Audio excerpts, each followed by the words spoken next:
சமாதான பிரபு, Prince of piece என்கிறதான தலைப்பின் கீழே உங்களோடு கூட சில காரியங்களை நான் பகிர்ந்து கொள்ள போகிறேன். ஹல்லேலூயா.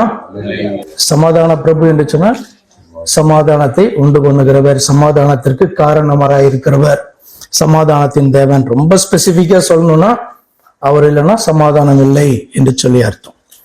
நீங்க 1 தீமோத்தேயு புஸ்தகத்துல வாசிப்பீங்க, தேவன் ஒருவரே, தேவனுக்கும் மனுஷருக்கும் மத்தியஸ்தம் செய்கிற, தேவனுக்கும் மனுஷர்களுக்கும் மத்தியஸ்தம் செய்கிறவர் ஒருவரே, அவர் தம்மை மீட்கும் பொருளாக தந்த மனுஷனாகிய இயேசு என்று வாசிப்பீங்க. இப்ப சமாதான பிரபு என்று சொன்னால் ரொம்ப சிம்பிளா நமக்கு புரியுற மாதிரி சொல்ற ஒரு வார்த்தை என்ன அப்படின்னு சொன்னா மத்தியஸ்தர்.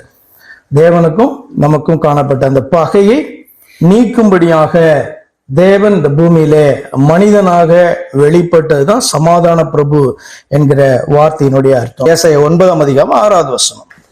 நமக்கு ஒரு பாலகன் பிறந்தார், நமக்கு ஒரு குமாரன் கொடுக்கப்பட்டார், கர்த்தத்துவம் அவர் தோளின் மேல் இருக்கும், அவர் நாமம் அதிசயமானவர், ஆலோசனை கர்த்தா, வல்லமையுள்ள தேவன், நித்திய பிதா, சமாதான பிரபு எனப்படும். இப்படி ஒரு வசனம் பாத்தீங்கன்னா ஏசாயா தீர்க்கதரிசி புஸ்தகத்துல நம்ம வாசிக்கிறோம் இல்லையா?